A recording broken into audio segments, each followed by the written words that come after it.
mengajak anak-anak untuk membuat keyakinan kelas. Jadi keyakinan kelas itu tujuannya adalah untuk menciptakan lingkungan yang positif, nyaman, aman, dan menyenangkan pada saat kita belajar di kelas.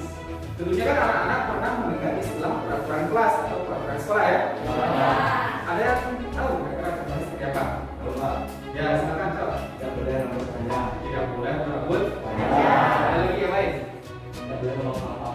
Oh iya ya, tidak boleh membuang sampah sembarangan. Kemudian Tidak boleh makan sembarangan di kelas. tidak boleh makan sembarangan. Jadi peraturan itu digunakan untuk ditaati, gitu ya. Sekarang Bapak Ibu membuat sesuatu yang lebih simpel, lebih mudah diingat dan kalian menyadarinya. Kalau peraturan itu kan ada kaitannya dengan sanksi. Jadi tujuannya kalau tidak menaati peraturan pasti kena sanksi. Kita ubah sekarang mindsetnya. Jadi Bapak ingin mengajak anak-anak membuat suatu keyakinan yang berasal dari dalam hidup anak-anak. Jadi setiap hal yang kita lakukan itu ada maksud dan tujuannya demi kebaikan kita bersama. Nah, sekarang Bapak berikan contoh. Misalkan di sini, ini ada gambar apa nih? Tidak boleh mengontek. Di gambar tidak boleh main. Gambar ini menjelaskan peraturan bahwa kita tidak boleh main. Jadi tujuannya tidak boleh mengontek itu apa? Ya, tujuannya adalah mengarahkan kita kepada orang yang jujur. Jadi tidak boleh mencontek itu adalah nama dari peraturan. Kemudian nilai-nilai kejujuran dalam tidak boleh mencontek tersebut dinamakan dengan keyakinan. Jadi keyakinannya itu adalah kejujuran. Terus gambar yang kedua, Mencuci tangan. ini terkait dengan zaman sekarang ya, masa pandemi. Salah satunya tindakan pertamanya adalah mencuci tangan. Nah, jadi tujuan kita mencuci tangan itu untuk apa? Kebersihan. Kebersihan. Jadi mencuci tangan itu adalah peraturannya, kemudian keyakinannya adalah kesehatan. Bisa ya? Bisa. Memahami ya maksudnya ya? Nah sekarang Bapak akan berikan sebuah post-it. Jadi selebar kertas berwarna, nanti anak-anak dapat 2 kertas yang warnanya berbeda. Nanti anak-anak silakan di salah satu kertas ditulis peraturan yang ingin anak-anak terapkan di kelas. Kemudian di kertas yang lain itu adalah keyakinan apa yang ingin kita terapkan dalam kelas tersebut. Kita udah tahu perbedaannya peraturan dan keyakinan. Kalau peraturan itu kata-katanya panjang, ya, dan ujung-ujungnya pasti kena sanksi. Kalau keyakinan kelas itu adalah nilai-nilai kebajikan yang ingin kita terapkan dalam kelas tersebut, yang mudah diingat, dasar-dasar saja, ya, dan mudah dipahami dan diterapkan oleh seluruh warga kelas tersebut. Nanti kita akan sepakati bersama yang mana keyakinan. Bisa ya? Bisa. Silakan ada yang bisa bantu Bapak. Berikan ini. Jadi ya, 2 warna berbeda. Dan biar lebih cepat, mungkin ada lagi satu. 2 warna berbeda. Nanti di sini.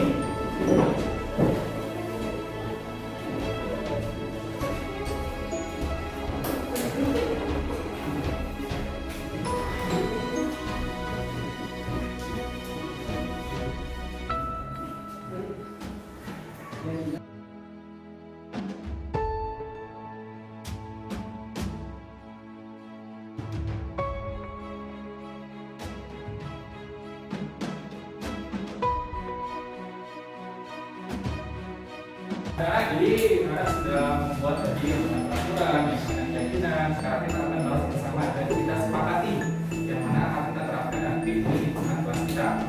Sekarang ada yang bisa bantu Bapak untuk menulis di depan. Ya, jadi kita akan sepakati di sini. Bapak akan bacakan, ada yang sepakati atau tidak.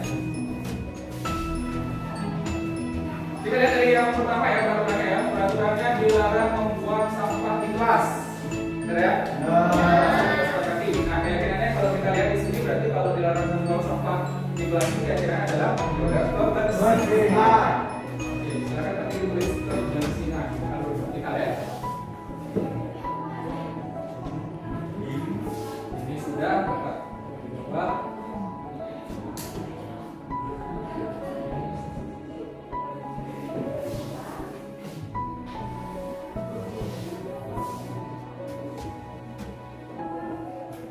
Yang kedua, ini ada peraturannya. Baju sekolah tidak boleh dikeluarkan.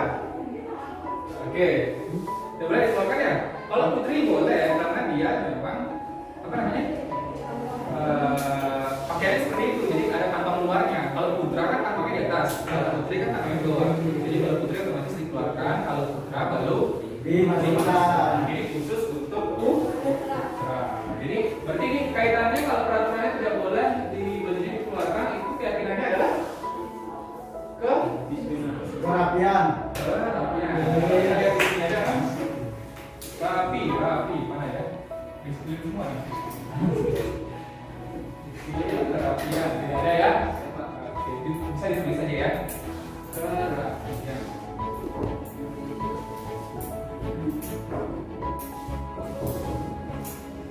Jadi kalian sudah memahami ya definisi dalam baju rapi itu seperti apa, pakaian rapi. Belum merasa rapi, nanti kerapian dirinya. Terus selanjutnya tidak terlambat untuk datang ke sekolah. Berarti apa nih? Kedisiplinan. Kedisiplinan. Ya, disiplin sekolah ya. Kedisiplinan. Ini apa nih? Selanjutnya dilarang makan di kelas. Kalau pada saat istirahat boleh nggak? Boleh. Tapi dilarang makan pada saat jam Pelajaran. Kalau terdesak sekali misalkan minum haus, kita mendeteksi dulu dengan guru yang mengajar. Kalau diinginkan guru. Ya. Oke, kalau ini berarti kalau dilarang makan di kelas terkait dengan kebersihan. Oke. Mana ya kebersihan? Ada ya?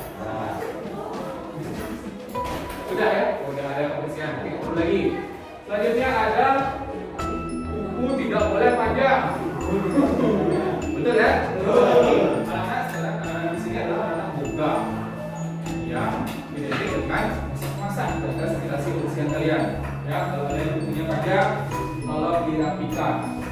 Jadi terkait dengan apa? Keyakinan kelas kalau bukunya tidak boleh panjang. Ya. Tidak boleh mengecat rambut, tidak boleh mengecat kuku. Sama tadi ya. Oke. Selanjutnya, tidak boleh makan sembarangan di kelas. Sama masih ya? Ya. Tidak ribut dalam kelas. Kedisiplinan. Kedisiplinan. Oke, saling menghargai ya. Mati. Tidak boleh kuku panjang, sama ya? Tidak boleh kuku panjang. Berarti banyak yang kukunya panjang di sini ya? Tidak boleh merokok di kelas. Ini apa nih? Tidak boleh merokok. Kedisiplinan. Selain kedisiplinan, Kesehatan. kesehatan. Jadi kita harus menjaga kesehatan kita walaupun merokok itu buat jantung, jangan sekalian. Ini sama, masih tidak boleh merokok dalam kelas. Tidak boleh makan di kelas. Tadi ya, sama. Tidak boleh merokok. Dilarang membuang sampah. Tadi sudah ya. Oke. Tidak boleh mencontek. Oke. Baju. Ini juga tidak boleh merokok di area kelas. Jadi sudah semua ya. Mungkin kebersihan sudah masuk. Di sini juga perlukan kebersihan. Kedisiplinan sudah ya. Kebersihan. Kesehatan sudah masuk. Bukan ya. Peraturan. Kedisiplinan sudah yakin pada diri sendiri. Kayak ini ya. Kedisiplinan.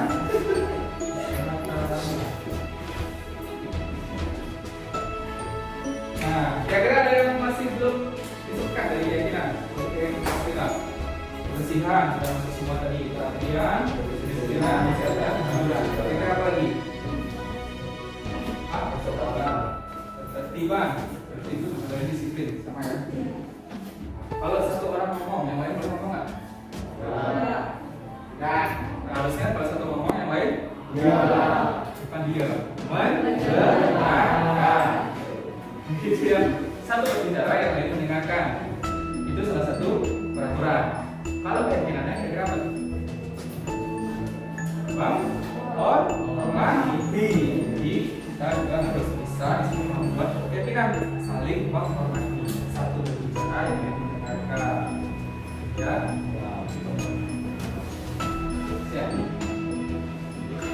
ya, cukup ya, jangan terlalu banyak keyakinan kelas yang kita kasih. Jadi ini silakan. Terima kasih, Pak De. Ya, nanti bersihin ya. Ya, anak-anak dari apa yang setelah kita sepakati bersama ada 6 keyakinan di sini, yaitu kebersihan, kerapian, kedisiplinan, kesehatan, kejujuran, dan menghormati. Ini adalah pedoman bagi kita untuk menciptakan lingkungan yang positif, budaya positif di kelas, supaya kita tidak terlalu banyak terpaku pada peraturan. Jadi peraturan itu kan ujung-ujungnya kena sanksi. Jadi kalau keyakinan ujung-ujungnya ini adalah kesadaran diri untuk membangun diri kalian mencapai cita-cita yang kalian inginkan.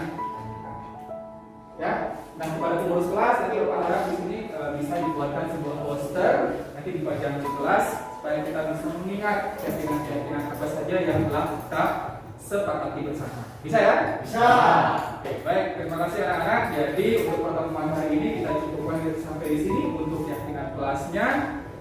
Semoga apa yang telah kita sepakati bersama bisa diterapkan dan dimaksimalkan dalam kegiatan-kegiatan di kelas. Terima kasih. Selamat siang. Selamat siang.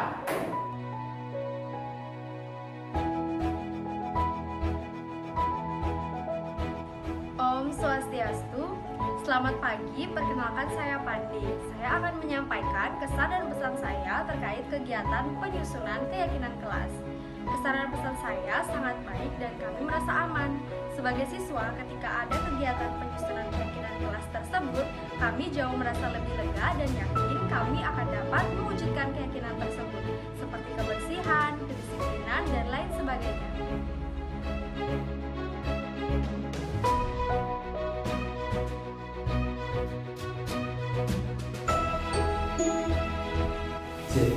Om Swastiastu. Selamat siang Bapak Ibu sekalian. Terima kasih sudah hadir pada kegiatan ruang kolaborasi dari kegiatan guru penggerak. Perkenalkan saya Ibu Sanjita, calon guru penggerak dari SMK Balidewata angkatan keempat. Nah pada hari ini Bapak Ibu, Senin 31 Januari 2022 saya akan melakukan kegiatan berbagi dan pembahasan terkait dengan budaya positif. Seperti apa budaya positif itu Bapak Ibu, nanti kita akan bahas bersama. Nah sebelum itu ada baiknya kita berdoa supaya kegiatan hari ini, yaitu kegiatan berbagi guru penggerak tentang budaya positif, dapat berjalan dengan lancar. Doakan saya pimpin. Berdoa menurut agama dan kepercayaan masing-masing. Berdoa dimulai.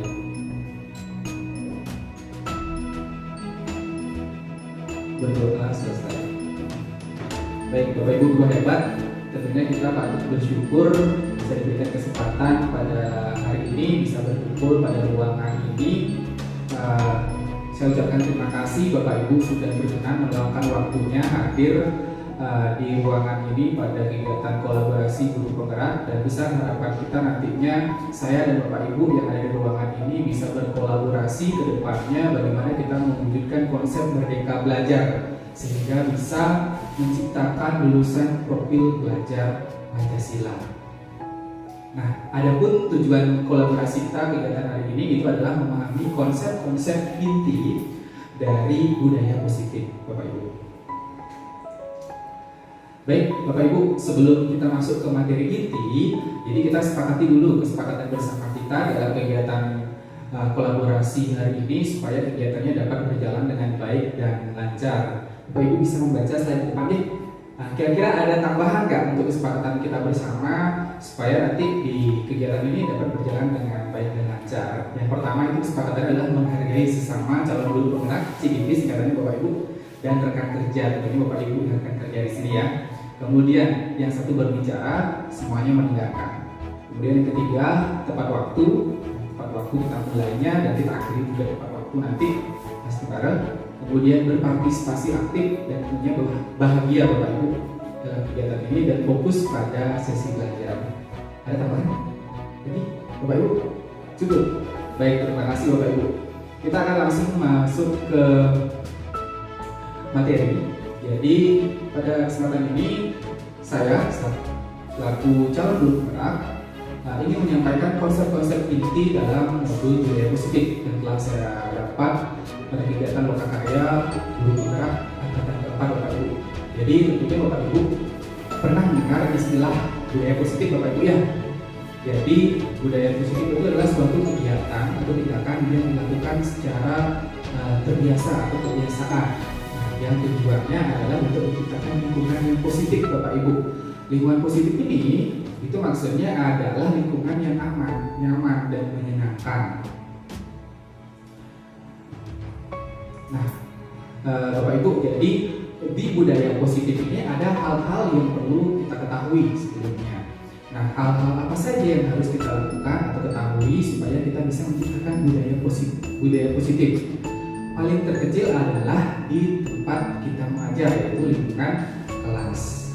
Nah, di sini saya ingin berbagi Bapak Ibu, semoga nanti ke depannya Bapak Ibu bisa menerapkan di kelas Bapak Ibu masing-masing. Nah, hal-hal penting dalam budaya positif itu yang pertama itu adalah adanya perubahan paradigma Bapak Ibu. Jadi, kalau sebelum-sebelumnya kita mengenal istilah adanya paradigma stimulus respon Bapak Ibu. Nah, sekarang pada konsep Merdeka Belajar Bapak Ibu, jadi untuk mewujudkan profil pelajaran Pancasila, jadi kita selaku tenaga pendidik itu diarahkan untuk ke paradigma pendekatan teori kontrol. Nah, seperti apa itu stimulus respon dan seperti apa itu teori kontrol? Jadi Bapak Ibu, stimulus respon itu adalah paradigma di mana kita memaksakan kehendak kita selaku guru kepada murid.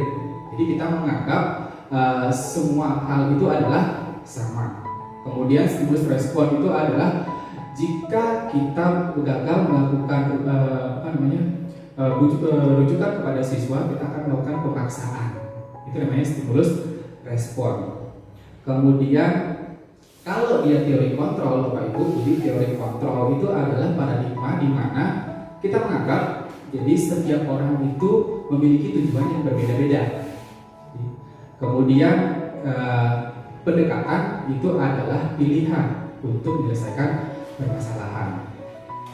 Itu salah satu contohnya Bapak Ibu. Nah, bisa kita lihat di sini.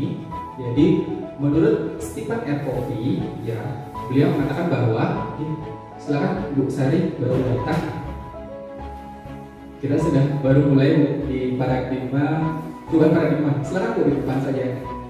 Ya, di sini disampaikan bahwa bila kita ingin membuat kemajuan perlahan, sedikit-sedikit ubahlah sikap dan perilaku Anda.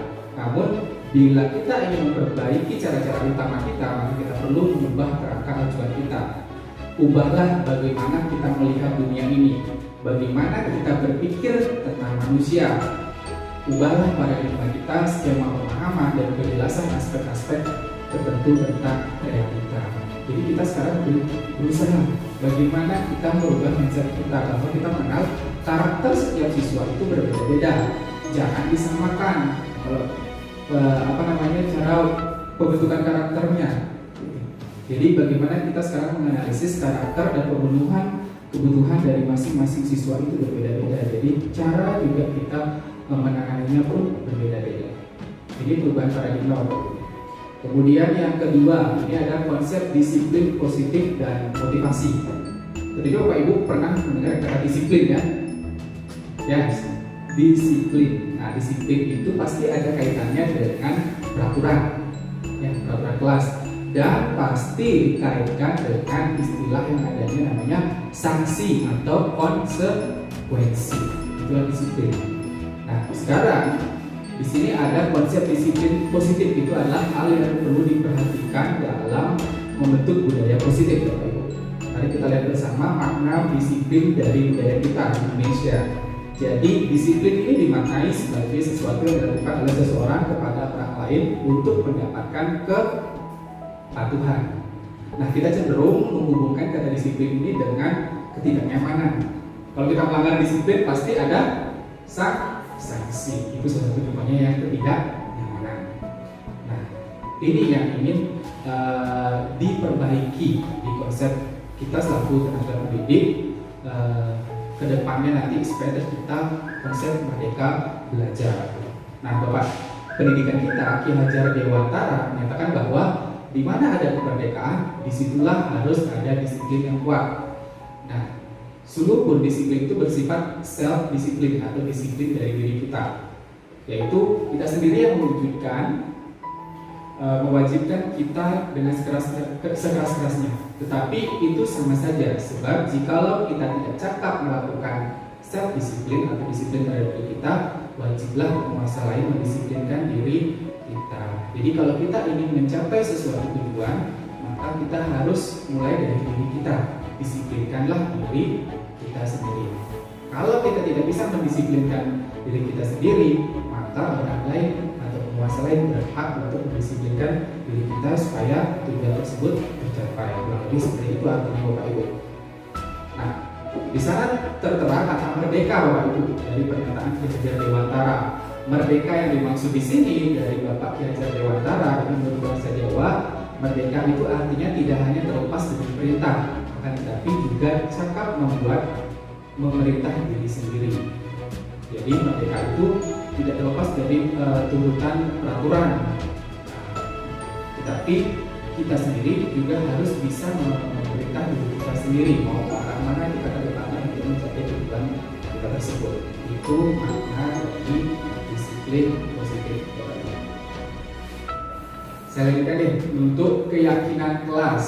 Nah, di sini Bapak Ibu, keyakinan kelas. Kalau sebelumnya kan Bapak Ibu di awal tahun pelajaran baru di pertemuan pertama pasti akan berdiskusi dengan siswanya, membuat kesepakatan bersama dengan siswa. Salah satunya adalah peraturan-peraturan di kelas tersebut.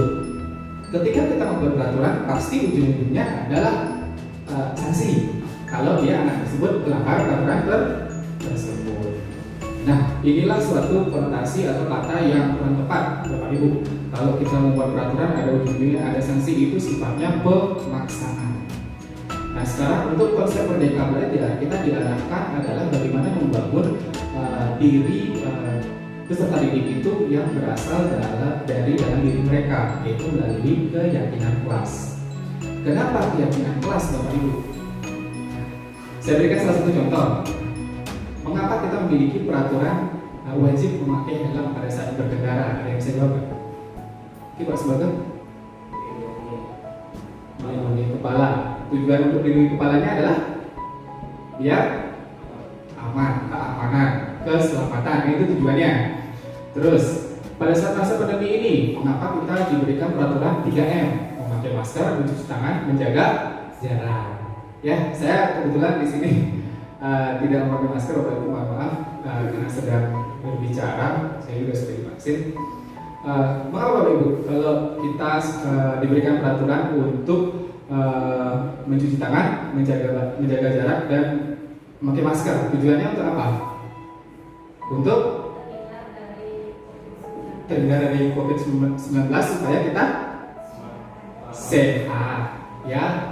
Tujuannya adalah kesehatan. Nah, nilai-nilai keselamatan tadi yang disampaikan oleh Pak Subagel, nilai kesehatan yang disampaikan oleh Bu Mega tadi, itulah yang dinamakan dengan keyakinan. Ya, jadi dasar-dasarnya. Oke, itu yang saya sampaikan tadi. Bisa lihat di depan slide, Bapak Ibu. Nah, mari kita lihat bersama. Jadi keyakinan kita kaitkan dengan keyakinan kelas. Jadi keyakinan itu adalah nilai-nilai kebajikan atau prinsip-prinsip universal yang disepakati bersama secara universal, lepas dari latar belakang suku, negara, bahasa maupun agama oleh satuan warga tersebut. Nah, menurut dosen di sini Bapak Ibu, salah satu ilmuwan, suatu keyakinan akan lebih memotivasi seseorang dari dalam atau memotivasi mereka secara intrinsik. Seseorang akan lebih tergerak dan bersemangat untuk menjalankan keyakinannya daripada hanya sekedar mengikuti serangkaian peraturan. Jadi kalau seseorang mengikuti serangkaian peraturan karena dia merasa tidak nyaman, merasa dia nanti kalau saya melanggar kena sanksi, udah tidak peraturannya. Gitu. Nah sekarang kita dari tenaga pendidik untuk menjalankan konsep merdeka belajar lebih diarahkan kepada keyakinan, bagaimana kita membangun dari dalam diri anak tersebut. Dia mempercayai keyakinannya tentang apa, yaitu biar terbangun dia. Nah, seperti apa pembentukan keyakinan kelas, Bapak Ibu? Jadi pembentukan keyakinan kelas ini lebih bersifat abstrak, jadi umum dia seperti tadi, daripada peraturan sifatnya detail dan panjang lebar. Kemudian keyakinan kelas itu berupa pernyataan-pernyataan yang universal seperti tadi, kesehatan, keselamatan, apalagi kedisiplinan, kemudian kejujuran seperti itu.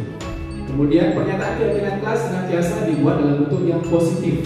Kan biasanya peraturan ada yang positif, ada yang negatif. Yang positif itu misalkan memakai masker, menjaga jarak, itu contohnya. Kalau yang negatif itu kan dilarang mencontek. Kan ada istilahnya negatif di sana. Kemudian di sini keyakinan kelas hendaknya tidak terlalu banyak sehingga mudah diingat dan dipahami oleh semua warga kelas. Jadi kita membuat keyakinan dasar-dasar kesepakatan dari satuan warga tersebut. Selanjutnya, keyakinan kelas sebaiknya sesuatu yang dapat diterapkan di lingkungan tersebut, yaitu sesuai dengan kesepakatan warga kelas tersebut.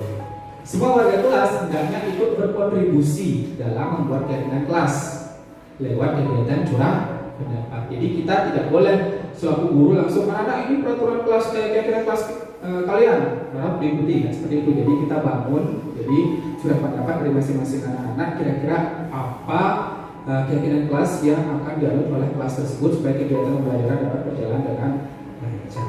Tugas kita sebagai guru adalah hanya mendampingi dan mengarahkan ya keyakinan kelasnya. Kemudian yang terakhir, bersedia meninjau kembali keyakinan kelas dari waktu ke waktu. Jadi keyakinan kelas yang dibuat itu tidak harus baku berlangsung selama sekian 1 tahun, bisa di pertengahan tahun itu bisa dievaluasi. Mungkin ada yang mau ditambahkan, ada yang mau dikurangi, itu bisa dievaluasi dengan warga kelas tersebut. Begitu keyakinan kelas Bapak Ibu.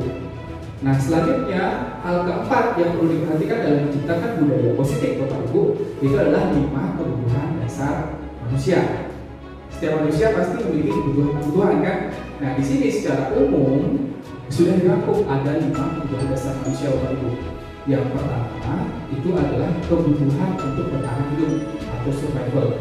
Yang kedua, kebutuhan akan cinta dan kasih sayang, love and belonging. Yang ketiga adalah kebutuhan akan kebebasan. Yang keempat, kebutuhan akan kesenangan atau fun. Dan yang terakhir itu adalah kebutuhan akan kekuasaan atau power. Mungkin Bapak Ibu selaku tenaga pengajar di sini pasti sudah pernah melihat kasus-kasus murid-murid dan tindakan-tindakan berlaku yang mungkin sedikit melenceng dilakukan, tujuannya tidak lain adalah untuk memenuhi kebutuhan dia ini. Nah, seperti apa kebutuhan untuk bertahan hidup, cinta dan kasih sayang, kebebasan, kesenangan dan kekuasaan ini akan lihat nanti. Nah, kebutuhan untuk bertahan hidup ini ada termasuk kebutuhan fisiologis.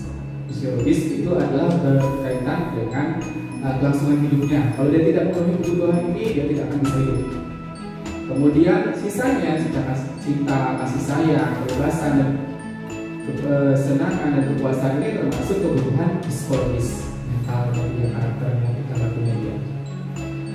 Kita akan lihat bersama yang pertama ini adalah kebutuhan untuk bertahan hidup atau survival.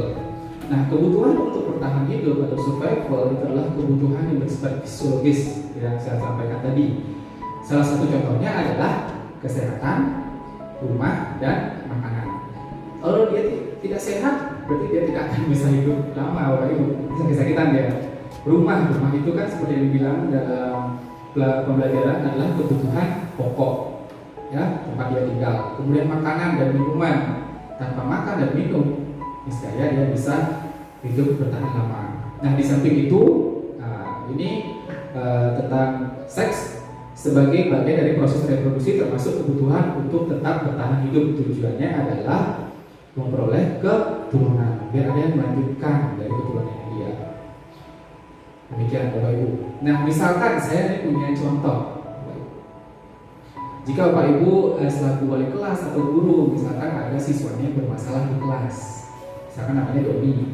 Doni itu suka mengambil makanan-makanannya secara paksa. Nah, bagaimana tanggapan kita selaku tenaga pendidik atau wali kelas? Apa yang kita lakukan pertama? Tentunya pastilah kita ingin mencari informasi. Kan? Kenapa sih Doni bisa melakukan hal itu? kepada teman-temannya. Kan itu tujuannya. Pasti itu yang kita lakukan pertama, bukan langsung pujas. Jadi kalau kita cari informasi dan jawaban dari Doni, misalkan dia menjawab, saya lapar, Bu, Pak, saya ada bekal dari orang tua saya. Berarti si Doni ini sedang memenuhi kebutuhan untuk bertahan hidup. Itu juga. Kemudian yang kedua, kita ke kebutuhan cinta dan kasih sayang, love and belonging.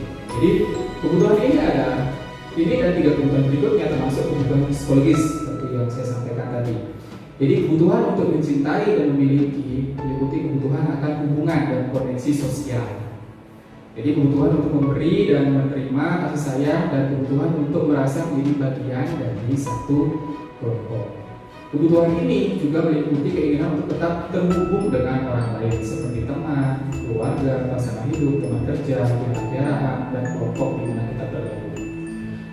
Kalau kita melihat lagi permasalahan tadi si Doni yang suka mengambil makanan temannya secara paksa, kalau dia menjawab, saya senang, saya mendapat perhatian dari teman-teman saya, berarti dia sedang memenuhi kebutuhan cinta dan kasih sayang. Selanjutnya, kebebasan atau freedom. Kebutuhan untuk bebas adalah kebutuhan akan kemandirian, otonomi, memiliki pilihan dan mampu mengendalikan arah hidup seseorang. Anak-anak dengan kebutuhan kebebasan yang tinggi menginginkan pilihan. Mereka perlu banyak bergerak, suka mencoba-coba, tidak perlu terpengaruh orang lain, dan senang mencoba hal yang baru dan menarik. Nah, kalau melihat permasalahannya Doni, kalau dia menjawab, saya bosan dengan makanan orang tua saya, Pak, segitu-segitu aja, saya ingin coba yang lain. Nah, berarti dia sedang memenuhi kebutuhan untuk kebebasannya dia. Jadi rasa ingin tahunya. Selanjutnya di sini adalah kebutuhan akan kesenangan. Nah, kebutuhan akan kesenangan adalah kebutuhan untuk mencari kesenangan, bermain dan tertawa. Bayangkan hidup tanpa kenikmatan apapun, betapa menyedihkannya Bapak Ibu. Ada Bapak Ibu yang tidak pernah tertawa? Pasti kan pernah tertawa ya. Menurut Glaser, menghubungkan kebutuhan akan kesenangan dengan belajar. Semua hewan dengan tingkat intelijensi tinggi, ini kita dibandingkan dengan hewan Bapak Ibu. Anjing, lumba-lumba, primata, itu sering bermain. Tujuan mereka bermain itu adalah mereka supaya mampu mempelajari keterampilan hidup yang penting. Manusia pun begitu. Nah, anak-anak kecil dengan kebutuhan dasar kesenangan yang tinggi biasanya ingin menikmati apa yang dilakukan. Mereka juga konsentrasi tinggi saat mengerjakan hal yang disenangi. Mereka suka permainan dan suka mengoleksi barang, suka bergurau, suka lucu, dan juga mengemaskan pada saat bertingkah laku. Kalau kita lihat permasalahan Doni yang suka mengambil makanan temannya secara paksa, kalau dia bilang saya iseng, saya suka melihat raut wajah teman saya yang cemberut marah-marah, berarti dia sedang memenuhi kebutuhan kesenangannya dengan cara bermain seperti itu. Dia anggapnya itu bermain gitu, padahal temannya tidak, itu dia merasa terganggu. Itu contohnya Bapak Ibu. Dan yang terakhir ini adalah kebutuhan akan kekuasaan atau power. Kebutuhan ini berhubungan dengan kekuatan untuk mencapai sesuatu Bapak Ibu, yaitu menjadi kompeten, menjadi terampil, menjadi orang yang diakui atas prestasi dan keterampilannya, dan didengarkan serta memiliki rasa harga diri yang tinggi. Kebutuhan ini meliputi keinginan untuk dianggap berharga, bisa membuat perbedaan, bisa membuat pencapaian, kompeten. Ini meliputi keinginan untuk meninggalkan pengaruh. Nah, kalau kita melihat kembali ke permasalahan yang tadi, kalau Doni menjawab saya ingin ditakuti oleh teman-teman saya, Bapak Ibu, berarti dia ingin memenuhi kebutuhan akan kekuasaan. Dia ingin menjadi orang yang disegani di kelas tersebut dan ditakuti. Itu contohnya Bapak Ibu. Jadi kita selalu tenaga pendidik harus bisa mengetahui kebutuhan-kebutuhan apa saja yang diinginkan oleh peserta didik ketika terjadi suatu permasalahan. Nah, hal yang kelima Bapak Ibu yang perlu kita ketahui atau kita pahami dalam mewujudkan atau membangun budaya positif dalam lingkungan kelas kita adalah 5 posisi kontrol. Tadi kita sudah mengetahui kan 5 kebutuhan dasar dari peserta didik kita. Sekarang 5 posisi kontrol kita selaku tenaga pendidik. Tentunya Bapak Ibu pasti pernah mengisi salah satu 5 posisi kontrol ini. Yang mana kira-kira Bapak Ibu? Nah, di sini dikatakan melalui serangkaian riset dan bersandar pada teori kontrol Dr. William Glasser, dosen berkesimpulan ada 5 posisi kontrol yang diterapkan seorang guru, orang tua ataupun atasan dalam melakukan kontrol terhadap bawahannya. Kalau kita di sini terhadap peserta didik kita. Yang pertama itu ada penghukum, pembuat orang merasa bersalah, teman, monitor, dan manajer. Ya, kalau saya sih hampir semuanya pernah, cuma ada satu yang belum. Ya, belum manajer ya, itu nanti kita akan bahas bersama. Nah, di sini penghukum Bapak Ibu. Mungkin saya sampaikan secara sekilas, kita melihat mengevaluasi diri kita. Saya termasuk penghukum atau yang mana ya? Penghukum itu adalah seorang penghukum bisa menggunakan hukuman fisik ataupun verbal. Orang-orang yang menjalankan posisi penghukum ini senantiasa mengatakan bahwa sekolah memerlukan sistem alat yang dapat lebih menggunakan murid lebih dalam lagi. Ya, kaku istilahnya guru. Guru-guru yang menerapkan posisi penghukum akan berkata, misalnya seperti ini, Bapak Ibu, mungkin saya salah ya. Patuhi aturan saya atau awas. Misalnya itu nadanya tinggi langsung awas. Terus, kamu selalu saja salah. Selalu, pasti selalu yang terakhir selesai. Kan biasanya pada saat pengumpulan tugas kita ada emosi, keluar kata itu. Nah, guru seperti ini senantiasa percaya hanya ada satu cara agar pembelajaran bisa berhasil, yaitu dengan cara guru tersebut tanpa melihat kondisi dari murid atau peserta didik tersebut. Dia tidak mau tahu urusan yang lainnya, pokoknya pekerjaannya selesai, gimana caranya. Terus yang kedua. Kemudian yang kedua, membuat orang merasa bersalah. Pada posisi ini biasanya guru akan bersuara lemah lembut. Di sini biasanya main perasaan. Membuat orang merasa bersalah akan menggunakan keheningan yang membuat orang lain merasa tidak nyaman, bersalah atau rendah diri. Jadi misalnya kalau orang seperti ini lebih suka privacy tempatnya, jadi berdua saja dengan sesuatu. Kata-kata yang keluar dengan lembut akan seperti ini. Ibu sangat kecewa sekali dengan kamu. Berapa kali Bapak harus memberitahu kamu ya? Gimana coba? Kalau orang tua kamu tahu, kamu berbuat seperti ini. Di posisi ini murid akan memiliki penilaian diri yang buruk, merasa tertekan dia, kemudian merasa tidak berharga, telah mengecewakan orang-orang. Jadi down, kita membuat posisi anak-anak itu jadinya down ya. Yang ketiga, teman.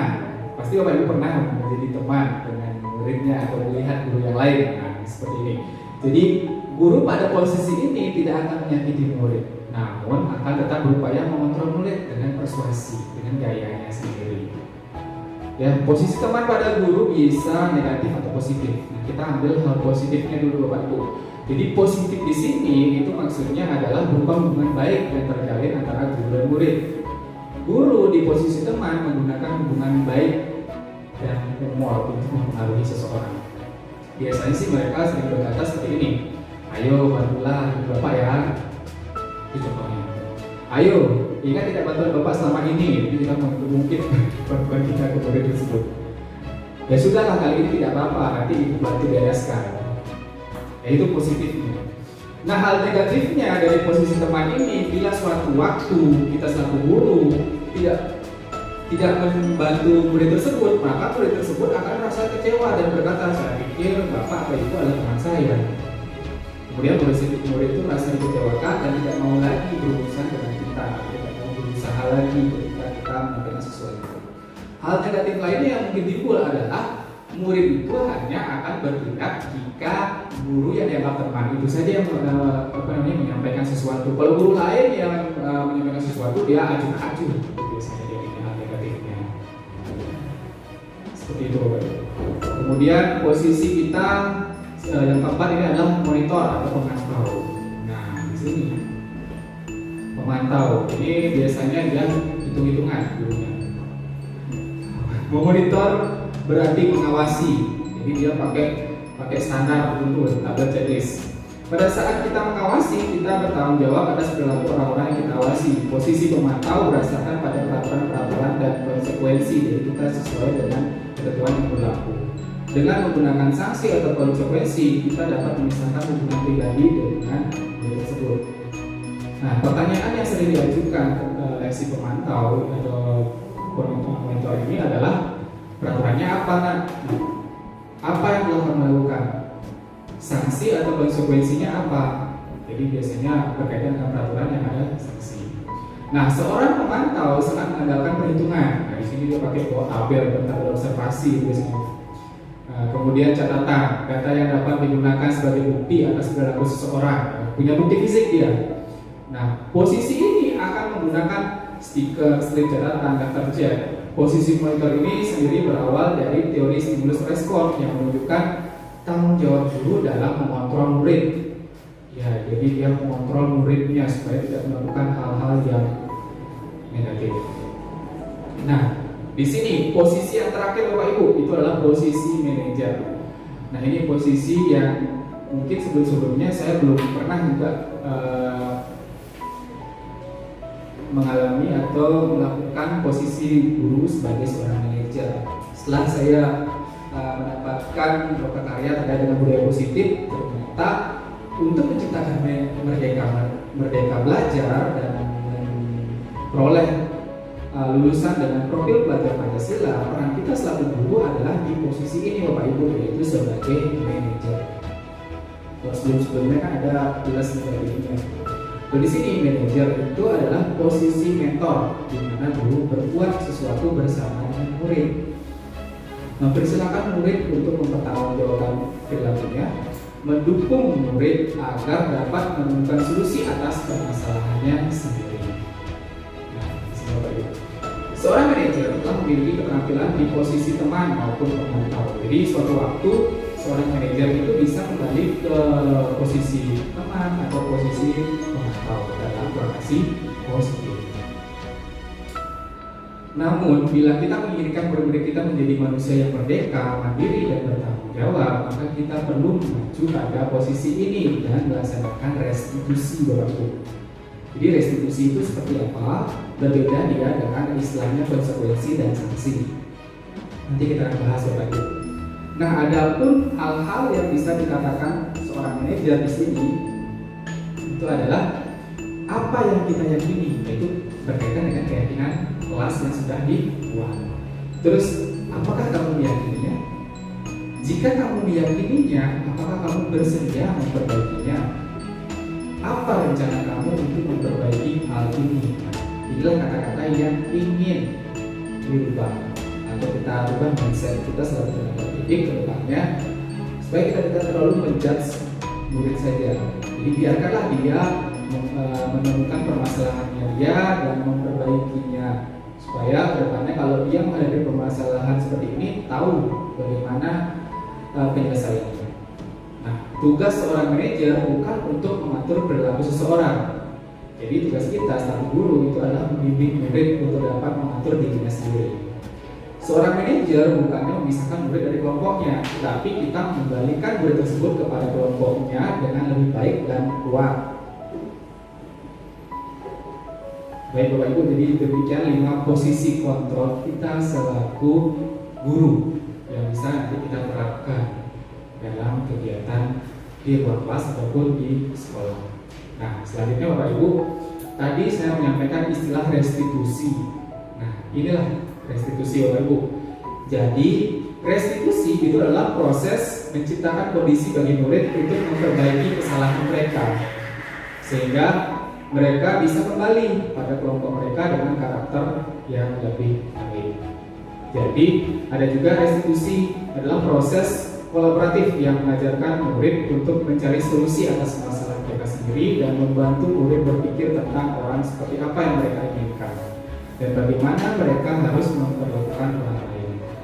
Jadi tujuannya di sini restitusi itu adalah membantu murid menjadi lebih memiliki tujuan, keyakinannya, kemudian disiplin positif, serta memulihkan dirinya setelah berbuat salah.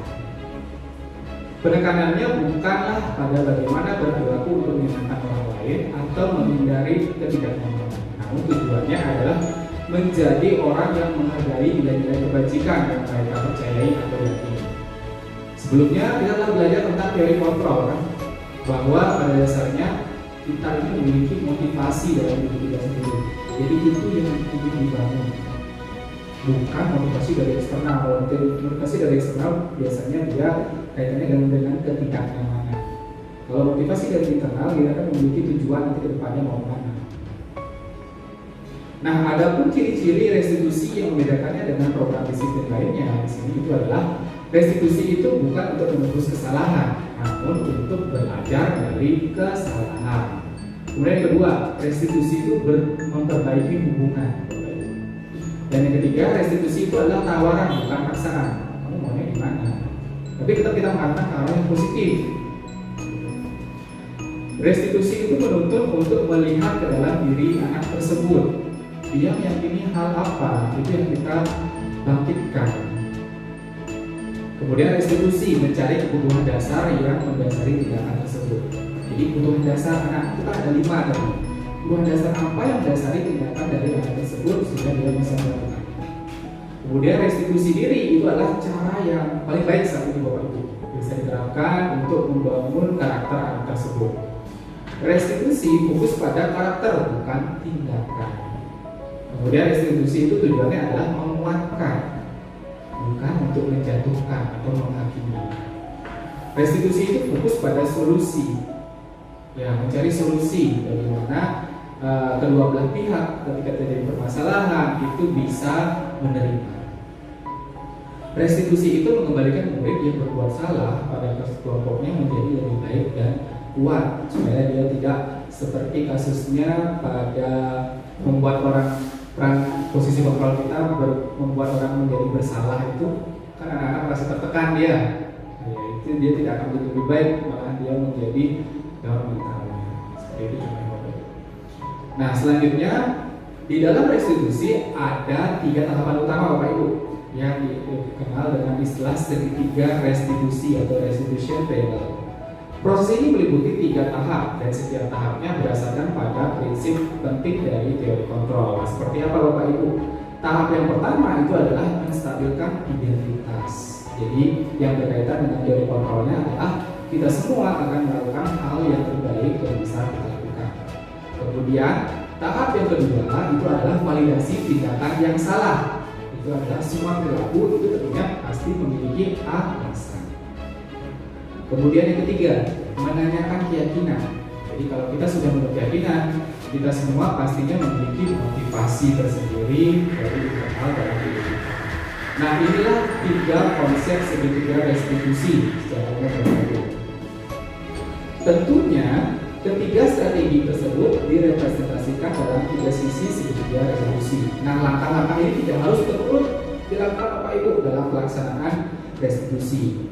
Jadi tentunya Bapak Ibu di sini pasti pernah sudah melakukan restitusi kepada siswanya. Namun mungkin Bapak Ibu belum mengetahui konsep restitusi itu seperti apa.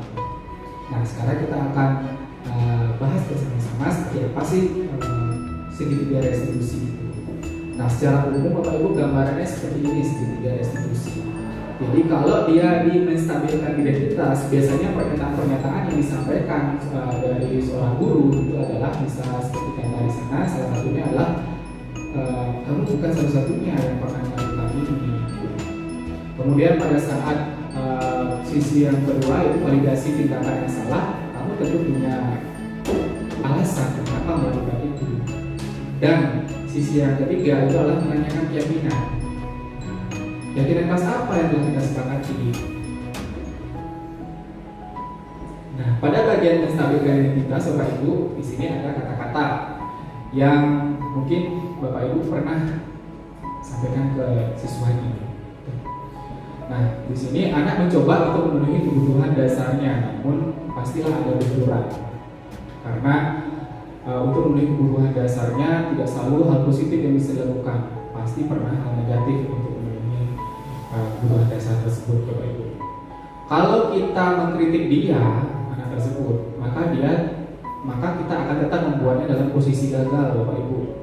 Kalau kita mengkritiknya berarti dia merasa kepikiran dan oh saya diginiin sama gurunya, terus terpikiran ya. Kalau kita ingin dia menjadi proaktif, Bapak Ibu, ke depannya, maka kita harus meyakinkan si anak dengan cara mengatakan berbuat salah itu tidak apa-apa. Tidak ada manusia yang sempurna. Jadi kita berusaha membangkitkan dari kesalahannya. Saya juga pernah melakukan kesalahan seperti itu. Jadi kita membandingkan diri kita dengan anak tersebut. Kita bisa menyelesaikan ini. Kemudian Bapak Ibu tidak tertarik mencari siapa yang salah, tapi Bapak Ibu ingin mencari solusi dari permasalahan ini. Selanjutnya kamu berhak merasa begitu, dan apakah kamu sedang menjadi teman yang baik untuk dirimu sendiri. Nah seperti itu kata-kata pernyataan tentang menstabilkan identitas, Bapak Ibu. Kemudian yang kedua, sisi yang kedua itu adalah validasi tindakan yang salah. Kalimat di bawah ini mungkin terdengar asing, mungkin Bapak Ibu, saya juga ketika mempelajarinya asing. Ngapain kita ngomongin gini kadang-kadang. Kata-katanya seperti ini, tapi sebenarnya kata ini bermakna. Tujuannya adalah memvalidasi kata-kata tersebut. Kata-katanya kalau kita ucapkan dengan nada yang benar, ini akan bagus, Bapak Ibu. Mungkin Bapak Ibu bisa nanti lebih bagus nadanya. Buat saya sih seperti ini. Padahal kamu bisa melakukan yang lebih buruk dari ini. Dia berpikiran lebih buruk. Kamu pasti punya alasan mengapa melakukan hal itu. Kamu patut bangga pada dirimu sendiri karena kamu telah melindungi sesuatu yang penting buatmu, tapi bukan buat orang lain. Kamu boleh mempertahankan sikap ini, tapi kamu harus menambah sikap. Nah, seperti itu, Bapak Ibu. Sisi yang ketiga, Bapak Ibu, di sini adalah menanyakan keyakinan. Tadi kan kita sudah membuat keyakinan kelas, jadi inilah tujuan keyakinan kelas tersebut. Pada saat eksekusi, kita bisa menanyakan keyakinan anak tersebut, apa yang telah dia sepakati dalam dirinya, apa yang telah dia sepakati dengan anggota kelasnya. Contohnya di sini, apa yang kita percaya sebagai kelas dan keluarga? Apa nilai-nilai umum yang kita telah sepakati? Apa bayangan kita tentang kelas yang dipilih? Dan kamu mau jadi orang seperti apa?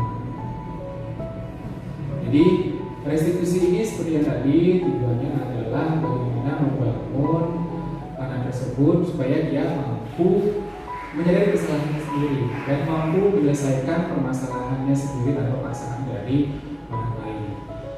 Baik Bapak Ibu, jadi demikian 6 hal utama yang harus kita pahami dalam membentuk budaya positif dalam lingkungan kelas kita. Nah sekarang saya ingin mengajak Bapak Ibu untuk menganalisis sebuah kasus. Nah, di sini ada kasus Bapak Ibu yang berkaitan dengan budaya positif. Nanti akan ada teori kontrol, pemenuhan kebutuhan dasar, dan restitusi. Saya bacakan Bapak Ibu ya. Guru matematika dan wali kelas 8 itulah peran dari Ibu Santi. Nah, suatu ketika Ibu Santi sakit sehingga tidak dapat masuk dan mengajar. Akhirnya dicarikan guru pengganti namanya Bu Eni. Bu Eni ini baru 2 tahun mengajar menjadi guru SMP. Beberapa murid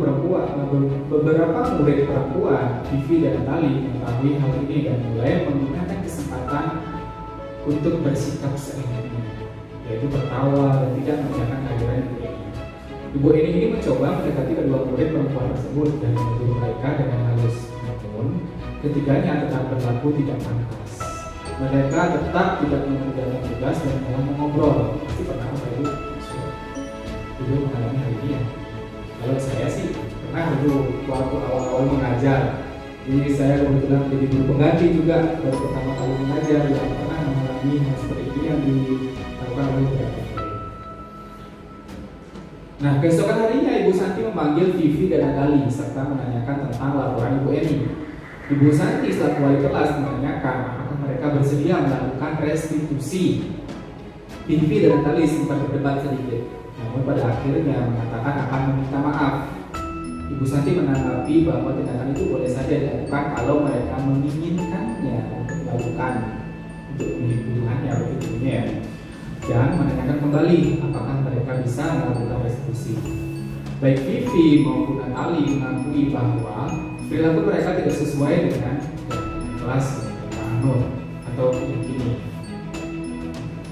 Keduanya mengusulkan bagaimana kalau mereka mengadakan sebuah diskusi kelas dengan teman-teman sekelasnya tentang bagaimana seharusnya sikap mereka dalam menjalankan keyakinan kelas, terutama tentang sikap saling menghormati, serta mengusulkan mengirimkan email kepada Ibu Eni tentang keputusan mereka tersebut. Mereka pun akan memberitahu Ibu Eni bahwa mereka akan mengusulkan kepada kepala sekolah agar kali waktu ketidak guru agar Ibu Eni yang menggantikan, dan pada kesempatan itu mereka akan menunjukkan sikap yang lebih santun. Nah, itu kasusnya Bapak Ibu. Sekarang mari kita analisis bersama-sama. Nah, di sini ada pertanyaan Bapak Ibu. Dalam penerapan restitusi kasus di atas, sikap-sikap restitusi apa saja yang sudah dijalankan oleh Ibu Santi? Kalau menurut Bapak Ibu. Kemudian yang kedua, apakah restitusi yang diusulkan Vivi dan Natali, siswa yang tadi berbuat masalah itu, sudah sesuai dengan kesalahan yang telah dibuat? Bagaimana dengan solusi yang diusulkan keduanya? Langkah-langkah restitusi apa saja yang sudah dilakukannya? Pertanyaan yang ketiga, dalam kasus di atas, posisi apakah yang telah diambil oleh Ibu Eni dalam menangani Vivi dan Natali? Ibu Eni tadi ya, ada 5 posisi kontrol guru. Posisi apa yang diambil? Nah, mungkin Bapak Ibu bisa menjelaskan jawabannya. Bagaimana Bapak Ibu? Mari kita diskusikan bersama. Tidak mesti harus nomor 1 dulu dijawab, nomor 2 bisa dibaca. Jadi kira-kira yang mungkin Bapak Ibu ingat.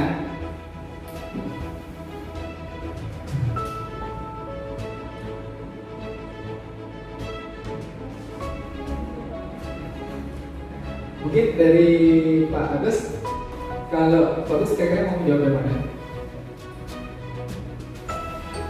Posisi yang diambil Ibu Eni, kira-kira posisi apa? Ada 5 posisi kontrol tuh. Ada penghukum, membuat orang bersalah, teman, monitor, atau manajer. Menurut Pak Agus yang mana Pak Agus? Posisinya Ibu Eni.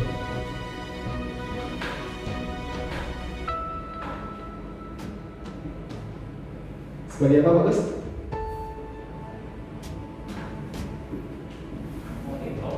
Monitor, pemantau ya. Oke. Dia monitor, dia melaporkan kepada Bu Santi. Nanti dia akan membuat checklist, oh ini siswa yang bermasalah Bu, kalau nanti enter. Iya, masuk itu. Kalau menurut Bu Novi gimana? Posisi yang diambil oleh Bu Eni sebagai monitor, sama dengan Pak Gus ya. Jadi itu untuk posisi Bu Eni. Kalau kita lihat yang pertanyaan kedua sekarang, restitusi yang diusulkan oleh Vivi dan Natali apakah sudah sesuai? Dia tadi kan merasa bersalah, terus dia ingin memperbaiki kesalahannya dengan cara mengirim email. Kemudian setelah mengirim email, nanti dia juga berdiskusi dengan temannya. Sewaktu-waktu ada guru yang digantikan, berharap Bu Eni yang masuk dan dia memperbaiki sikapnya di sana. Apakah sudah sesuai restitusi yang dilakukan? Menurut Bu Mega gimana? Sudah?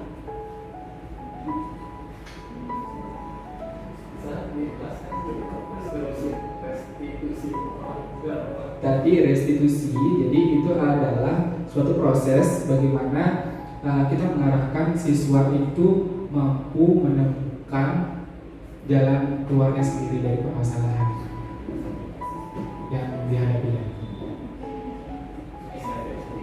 Ya, inisiatif sendiri.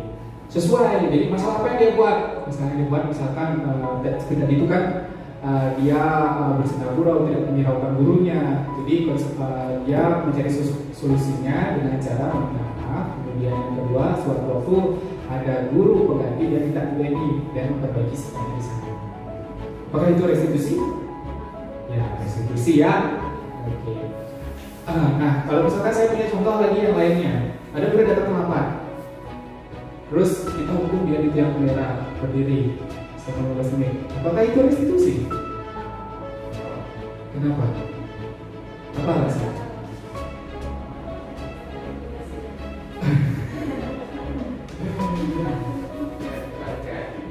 Ya, bukan keyakinan. Bukan sanksi ya. Itu sanksi konsekuensi ya. Jadi kan nggak nyambung. Orang dia datangnya terlambat, ngapain dia dihukum di tiang bendera? Kalau misalkan dia datang terlambat, berarti apa yang harus dia lakukan untuk memperbaiki itu? Apa contohnya? Kalau dia datang terlambat, berarti dia harus pulang lebih lama. Kan itu contohnya, kan melakukan kegiatan-kegiatan yang ditugaskan oleh gurunya. Itu contohnya. Ya kalau misalkan dia salah kostum gimana? Apakah biasanya kalau sekarang kan dulu salah kostum siswanya itu disuruh dan dia ngopel, cuci toilet gitu kan gitu. Tapi salah pakaiannya ini. Kalau salah kostum, apa yang harus dilakukan?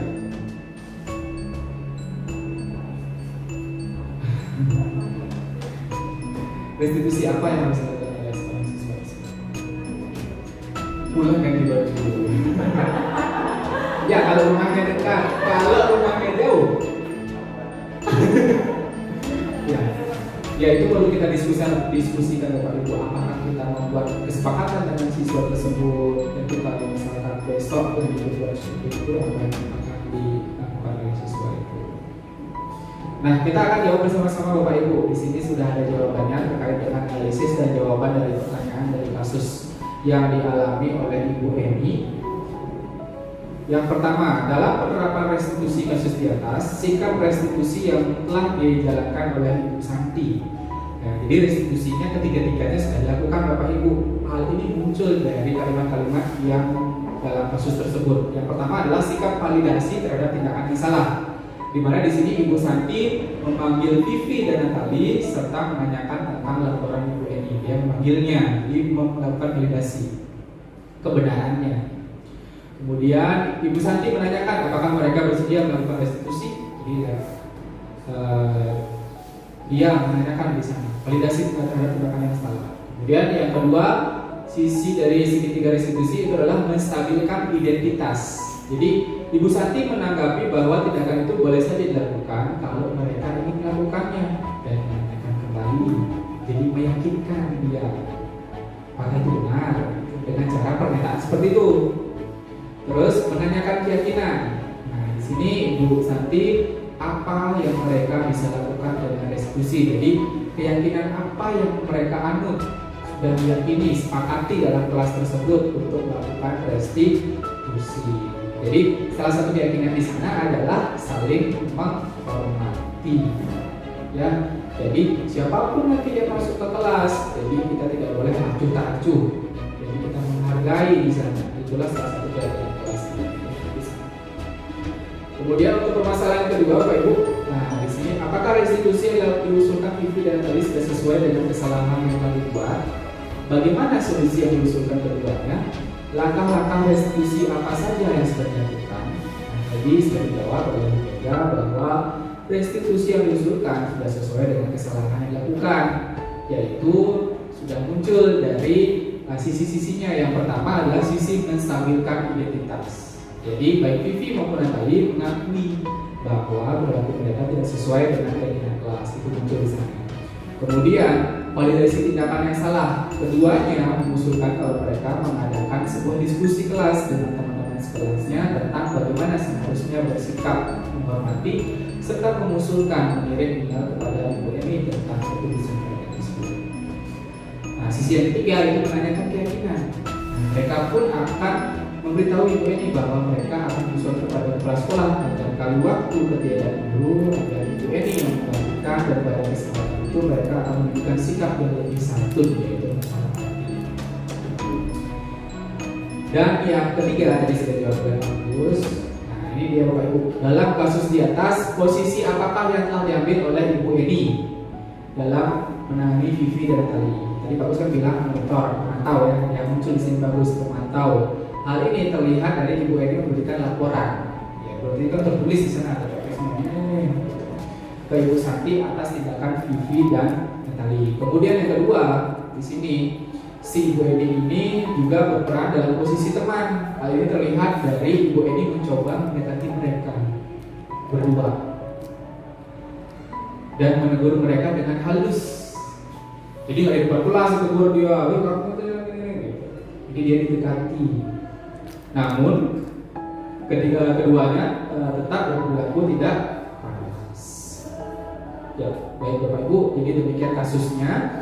Selanjutnya di sini saya ingin juga menyampaikan bahwa di sini saya sudah mencoba membuat keyakinan kelas di kelas saya sendiri, yaitu di 11 TB 1. Jadi aksi nyata saya sendiri di sini adalah menyusun keyakinan kelas. Jadi dari peraturan-peraturan kelas yang sudah sebelumnya saya buat di kelas tersebut, saya rangkum kembali dan buat keyakinan kelas di dalam kelas tersebut. Tujuannya tidak lain adalah supaya anak-anak tersebut lebih memahami, memaknai jadi keyakinan apa yang dialami di kelas tersebut.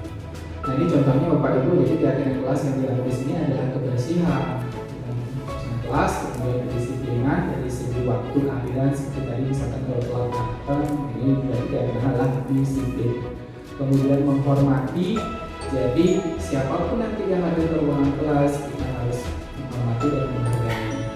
Kemudian kejujuran, ini terkait dengan kegiatan contek-mencontek. Biasanya Bapak terang mencontek. Jadi tujuannya buat apa sih? Belajar jadi orang yang. Nah, ada pun tanggapan dari salah satu perwakilan siswa di sini Bapak Ibu bisa lihat kesan-kesannya.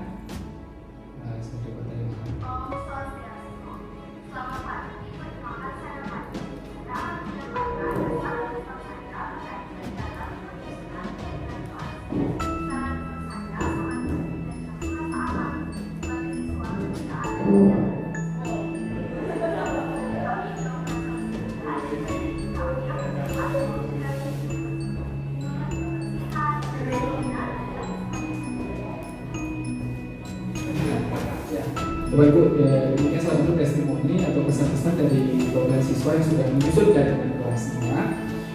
Nah, tibalah di akhir acara Bapak Ibu, kita ada waktu sesi diskusi. Bapak Ibu bisa mendiskusikan suatu hal yang kita bisa bahas bersama-sama di sini. Tentunya di sini saya bukan orang yang mengetahui segala hal. Di sini nanti kita bisa diskusikan, kita sepakati bersama ke depannya untuk membuat perubahan dalam mewujudkan konsep merdeka belajar di ruangan kelas kita masing-masing nantinya. Apakah ada yang ingin didiskusikan Bapak Ibu? Tidak ada. Kalau memang tidak ada, berarti kita lanjut ke refleksi Bapak Ibu ya. Jadi dari apa yang mungkin sudah saya paparkan tadi, saya sampaikan terkait dengan konsep-konsep inti dari budaya positif agar terwujudnya merdeka belajar Bapak Ibu, saya ingin mengetahui dari Bapak Ibu ini apa saja sih yang telah Bapak Ibu lakukan selama sesi ini. Nah, mungkin dari Bu Sari.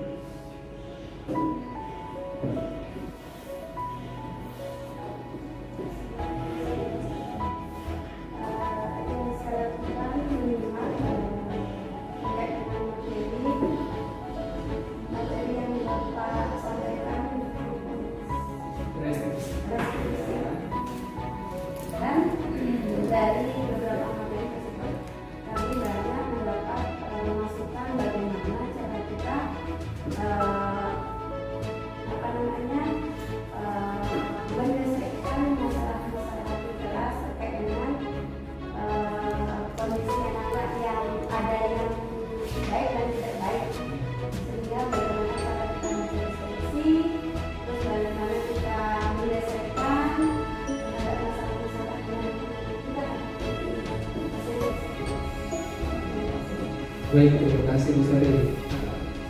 Jadi banyak hal ya yang sudah bisa disampaikan. Kemudian yang kedua, apakah Bapak Ibu, apa yang Bapak Ibu peroleh dari proses pembelajaran di sesi ini? Mungkin sudah dijawab dari Bu Sari, mungkin dari rekan-rekan yang lain. Yang mungkin Bu Nurul.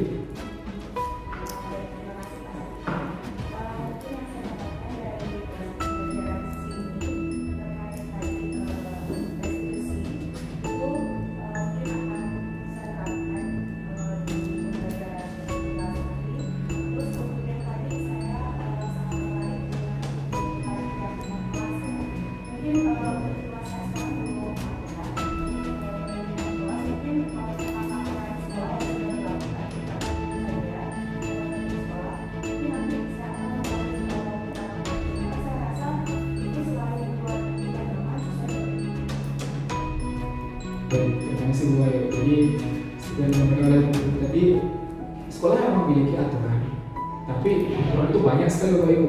Kalau kita suruh siswa menghafalkan, dia tidak hafal. Bapak Ibu aja selalu mengingat itu banyak sekali aturan A sampai Z kan, ya, panjang-panjang. Nah ini adalah tujuan di sini ada keyakinan kelas. Jadi keyakinan kelas itu bersifat abstrak, umum, singkat, padat, jelas dan mudah dipahami oleh siswa tersebut.